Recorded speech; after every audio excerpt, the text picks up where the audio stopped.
How's it going, everyone? Before we get to the video, if you could drop a like and subscribe to the channel if you haven't already, it would really help out the channel a lot. And turn on notifications to get notified right away when I drop a new video. Thank you.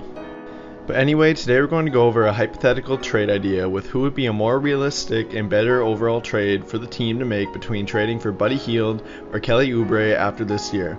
And before we talk about it, think to yourself, who would you rather have the team trade for? And after the video, comment down below on who you'd rather have the team trade for after watching the video and if I change your mind at all. Both Kelly Oubre and Buddy Hield were made available for trade at the right price before the trade deadline by their teams, and they both will likely be available again after this year. If the Lakers hope to improve their team by trading for a valuable player, it will need to be for a player who isn't really an all-star level player yet, as they don't really have the assets to acquire a player like that. They also will need the player to have been made available by their team already, so that they can have a better chance of getting a trade to work with that team. And I think both Kelly Oubre and Buddy Hield fall into these categories. They are both around the same level and both their teams have made it known that they are available to be traded. The Kings don't believe Buddy Hield is a good fit for their franchise, although they gave him a big contract before deciding that, and Phoenix has already decided that they don't like putting talent around Devin Booker, so I guess they want to trade Kelly Oubre too. Okay, that might not be the actual reason, but I don't think anyone knows exactly why Phoenix was actively trying to trade Oubre before the trade deadline. I think he is a young, talented two-way player who plays hard and does well on both offense and defense. Along with that, due to Phoenix being known to often give up and trade players on their team for basically nothing rather than paying them, I think he might be had for a lower price than expected as well. With Buddy Hield, although we know that he was made available for trade by the Kings before the trade deadline, we don't really know what they are trying to get back in the trade package. But if we can learn anything by the horrible trade offer they proposed to the Lakers before the trade deadline, we can kind of figure out what they might be wanting in return for Buddy Hield. Before the NBA trade deadline, the Lakers were talking with the Kings about looking into a trade for either Bogdan Bogdanovic or Nemanja Bjelica. According to the rumors, they are willing to offer Kyle Kuzma if they could get Bogdan Bogdanovic in return, but instead the Kings' counteroffer trade was by only offering Bjelica and a draft pick for Kyle Kuzma. That, as you might expect, was the end of their trade talk, as you can tell the Kings weren't really willing to make a reasonable trade in the first place. I think a lot of it comes down to the Kings not having a good relationship with LA, as most teams don't, to be fair. They don't like the idea of trading one of their players to a team that has won so many NBA championships when they have won few to none. They would rather trade their player to a different team for a worse offer than trade them to the Lakers. Although I do think a lot of this had to do with the player the Lakers wanting being Bogdan Bogdanovic. I think that because the Kings really do seem to value him highly, higher than Buddy Hield, which is why I haven't completely ruled out a Buddy Hield trade. While I do think the Kings would initially lowball the Lakers, I think they would be willing to engage in actual trade talk involving Buddy Hield. I believe this because they really do need to get rid of one of either Buddy Hield or Bogdan Bogdanovic, because if they don't, they will have pretty much all of their entire salary cap committed to De'Aaron Fox, Buddy Hield, Bogdanovic, and Harrison Barnes by 2021, and while those are all talented players, that isn't a team you can win a championship with. That is why I'm very sure they will be trying to trade Buddy Hield again and would likely listen to any offers they can get to take his contract off their hands. So now with having looked at all the likelihood of both of their teams being willing to trade them, who would be a better fit on the Laker team between Kelly Oubre and Buddy Hield? To determine that, we'll look at a few categories including shooting, scoring ability, defense, position of need for the team, potential, and contract. These categories will help show who might be a better fit for the Lakers going forward and which one might be worth giving up assets for. We'll begin with looking at both of their shooting ability, and this one will be pretty short as we know this is what Buddy Hield is known for. Buddy Hield had shot 42.5% from the floor in 2019-2020 and nearly 39% from 3. The three-point shooting is very impressive, and even more impressive is that this is actually a down year shooting the ball from 3 for him. He is a career 41% three-point shooter in his 5-year career, which is one of the best in the entire league. He is great at creating his own shot from 3, and he can be a spot-up shooter as well. He doesn't need the ball in his hands much to get a shot up, but he does enjoy being a first or second option, which wouldn't happen on the Lakers. Kelly Oubre, while not being near as good of a shooter as Buddy Hield, is still not bad by any means. He shot 45% from the floor and over 35% from 3 in 2019-2020.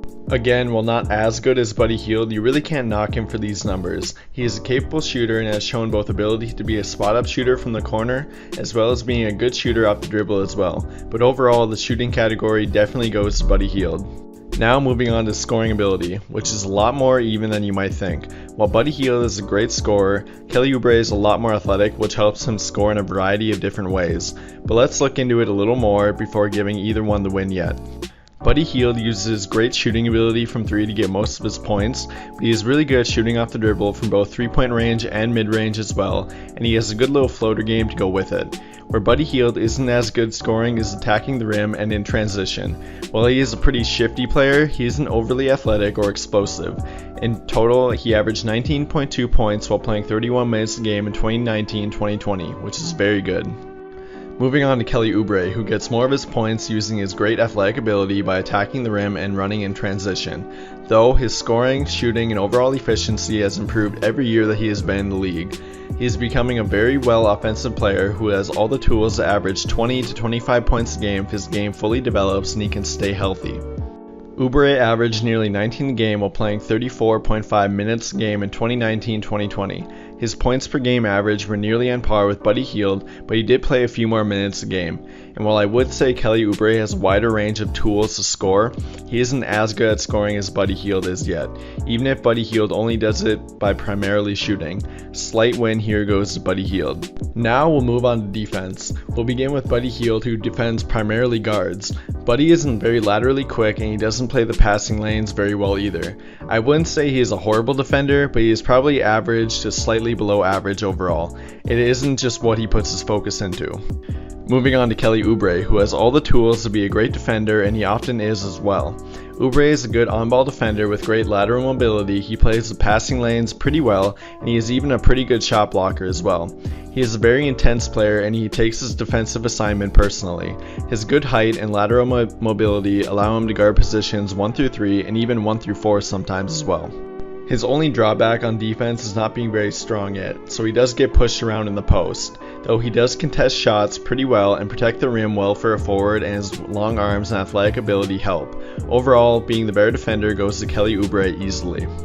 Now we'll move on to the category of position of need for the team, and this is a pretty easy one as the team has really lacked depth all year in the forward positions, and this is even more important for next year as the only true forwards the team has signed through next year are Kyle Kuzma and LeBron. Buddy Hield is a bit too short to play forward, and therefore this category win goes to Kelly Oubre, who can play both forward positions in certain lineups and can defend most forwards as well. Now moving on to potential, and this is kind of a two-part category, being potential for growth as a player and potential to help the team. Kelly Oubre is only 24 years old and, as previously talked about, has improved every year that he has been in the league, and I expect him to keep doing that. Buddy Hield is 27 years old and he has improved every year as well, but I think he is much closer to his peak than Kelly Oubre is. So potential to keep getting better as an overall player goes to Kelly Oubre, but looking at potential for improving the team with their talent is a bit tougher. Like mentioned with position of need, the Lakers really needed more depth at the forward position, and Kelly Oubre would provide that, but they also needed a knockdown shooter who can help them space the floor a bit better as well. Buddy Hield would be better for that, but if we're bringing in other needs the team has as well, like being able to defend the perimeter and being able to run the floor as well, I think Kelly Oubre has a bit more potential to help the team win as well. This is a close one, but I give the potential category overall to Kelly Oubre as well. Now moving on to contract, where Buddy Hield is under contract through 2024 with a 4-year, $94 million deal. Kelly Oubre is under contract through 2021 and will make under $15 million next year.